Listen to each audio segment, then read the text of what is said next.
90 کی دہائی میں سولین سپریمیسی کا بہت چرچا ہوا. آپ کو پتا ہے 2-2.5 سال کے بعد حکومت بدل جاتی تھی, کبھی عدلیہ, کبھی کون.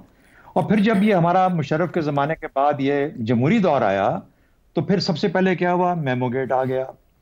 میمو گیٹ کے بعد پھر ڈان لیکس آ گیا. اور سولین سپریمیسی کا اس زمانے میں بے انتہا اسٹیٹ ود ان اسٹیٹ, فلانا ڈمکانا, یہ تمام دانشور, تمام ہمارے جو سیاسی اکابرین ہیں, یہ سب کے سب یہ بات سولین سپریمیسی کی کرتے تھے, خاص طور پہ میمو گیٹ کے زمانے میں. ڈان لیکس کے اندر تو بہت کچھ ہو گیا. تو کہنے کا مطلب یہ ہوا کہ وہ اب تمام دانشور, وہ تمام لوگ اب خاموش ہیں, سب وہ سیاستدان بھی سب خاموش ہیں. اس کا مطلب ہے کہ سولین سپریمیسی تو ہے. تو اگر سولین سپریمیسی ہے تو, اور وہ بالکل جائز ہے, وہ یہ کہتے ہیں کہ اگر 2018 میں سولین سپریمیسی تھی, وہ اب آپ اس سے ریفرنس لیتے ہیں نا کہ 2018 میں اگر سولین سپریمیسی تو پھر آج بھی سولین سپریمیسی ہے. تو اس کو جہاں پہ جس کو جو چیز سوٹ کرتی ہے وہ اس کے حساب سے اپنی سپریمیسی کو ایڈجسٹ کر لیتا ہے, اپنے آپ کو ایڈجسٹ کر لیتا ہے. اچھا, اب سوال یہ پیدا ہوتا ہے کہ ان کا یہ جواب دینا کہ سیاست والوں کے پاس جاؤ, اس کی وجہ یہ ہے کہ سب سے پہلے آپس میں تو ڈیسائیڈ کر لو کہ سولین سپریمیسی ہوتی کیا ہے. مل بیٹھو, آپ کے مذاکرات کرو, گول میز کانفرنس کرو, آپس میں سارے سیاستدان بیٹھو, کچھ عوام کا بھی ان پٹ لو اور بولو کہ سولین سپریمیسی کی ڈیفینیشن کیا ہے. اور اگر اس میں فرق لگتا ہے, اگر سمجھتے ہو کہ ہے تو پھر ٹھیک ہے, اگر فرق لگتا ہے تو بتاؤ کہ اس کو کیسے بہتر کیا جا سکتا ہے, پھر ہمارے پاس آنا, ہم سے بات کرنا آ کے. اور اگر نہیں ہے تو پھر اس کا لائے عمل بھی بناؤ کہ کس طریقے سے سولین سپریمیسی لے کے آنی ہے. تو مجھے یوں لگتا ہے کہ جو ایک پیج ڈیولپ ہوا ہے نا کچھ عرصے میں, پچھلے 5-7 سالوں کے اندر, اس نے سولین سپریمیسی کو پیچھے چھوڑ دیا. تو اب سولین سپریمیسی کی تعریف بدل چکی ہے. اب وہ سولین سپریمیسی وہ رہ نہیں گئی.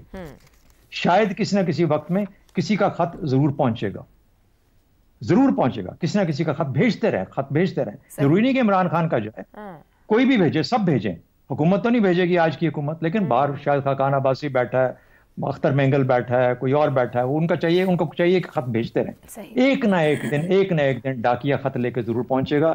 اور اس کے بعد جب جو ہی ڈاکیا پہنچے گا انشاءاللہ وہاں پہ پھر یہ تمام لوگ اکٹھے ہو کے یہ فیصلہ کریں گے کہ ہم نے ملک کو کس نہج پہ کس طریقے سے کیسے لے کے آگے چلنا ہے. تو خط کی کہانی تو یہاں پہ ختم ہوتی ہے, باقی سولین سپریمیسی جو ہے اس کا معاملہ آپ حل کریں. اس کو بھی تلاش. افتخار صاحب, عمران خان اپنے مطالبے کے لیے درست دروازے پر دستک دے رہے ہیں, غلط دروازے پر دستک دے رہے ہیں.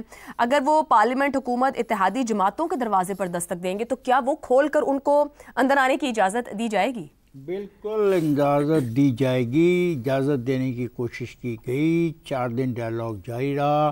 اسپیکر نے کھلے دل سے آمد کو کہا, لیکن وہ نہیں مانے. تو پھر اس میں کیا کروں میں؟ یہ جو سول سپریمیسی کیا ہوتی ہے, یہی ہے نا کہ منتخب نمائندے آپس میں باہم بیٹھ کے بغیر کسی قسم کے دباؤ کے اپنے معاملات کو سلجھائیں. اسی کو سول سپریمیسی کہتے ہیں. سول سپریمیسی ہوتی ہے کہ ایک ملک ہو, اس ملک میں ایک خاص وقت پہ انتخابات کروائے جائیں, اور ان انتخابات کے عمل میں جو حکومت آئے وہ اپنا کام شروع کرے, اور جو اپوزیشن آئے وہ ان کی مخالفت کرے, ان کی پالیسیز کو چیلنج کرے on the floor of the house. یہی سول سپریمیسی ہے. سول سپریمیسی بندوقوں, ہتھیاروں, کلہاڑیوں کا استعمال کر کے, گالیاں دے کے, لوگوں کو دھمکیاں دے کے, تو سول سپریمیسی کہیں بھی نہیں ہے اور نہ ہونی چاہیے. اب یہ جو خط ہے, پتہ نہیں کیا خط ہے, مجھے تو سمجھ نہیں آ رہی کس قسم کا خط ہے اور اس کے مندرجات کیا ہیں, میرے علم میں نہیں. البتہ ایسا لگتا ہے کہ کوئی کتاب کسی نے لکھ کے ان کو دے دی ہے جو جیل میں ان کے پاس پہنچ گئی ہے, اور اس کتاب پر انہوں نے بھجوا دی. سے اپنے اس کے اوپر ڈال دیا. تو اگر دیکھیں نا سول سپریمیسی پھر کیا ہے, یعنی یہ سول سپریمیسی ہی ہے کہ ایک آدمی کو ایک جیل میں ہر قسم کی رعایتیں دی جا رہی ہیں. کون دے رہا ہے؟ سول سپریمیسی یہی ہے نا کہ وہ ایک جیل میں بیٹھ کے خطوط بھی لکھ رہا ہے, خط بھی لکھ رہا ہے, ٹویٹ بھی کر رہا ہے, کتابیں بھی لکھ رہا ہے, سب کچھ کر رہا ہے, اور اس کے ساتھی بعد نعرے بھی مار رہے ہیں, انقلاب کی بات بھی کر رہے ہیں, الٹا دینے کی بات بھی کر رہے ہیں, اسلحے کے ساتھ جنگ کرنے کی بات کر رہے ہیں. تو کون برداشت کر رہا ہے؟ The other part of the جو سائڈ ہے وہ برداشت کر رہی ہے. وہ ویسے ریئیکٹ نہیں کر رہی کہ وہ ہتھیار کا جواب ہتھیار میں دینے کو تیار ہو اور گولے کا جواب گولے کو دینے میں تیار ہو. سول سپریمیسی یک طرفہ نہیں ہو سکتی, اور نہ دنیا میں کہیں ہے. یہ اپوزیشن اور حکومت کے درمیان ایک تحریری اور غیر تحریری معاہدہ ہے. افتخار صاحب اپنے اپنے وقت پہ ایک کو محسوس، جیسے 18 سے 22 میں ان کو محسوس ہوتا ہے، یہی بات میں کہہ رہا ہوں، پر رستہ ان کو ایک ہی نظر آتا ہے. دیکھو میں ایک بات کہنے کی کوشش کروں نا، سول سپرمیسی دونوں طرف سے کام اکٹھا کرنے کا نام ہے.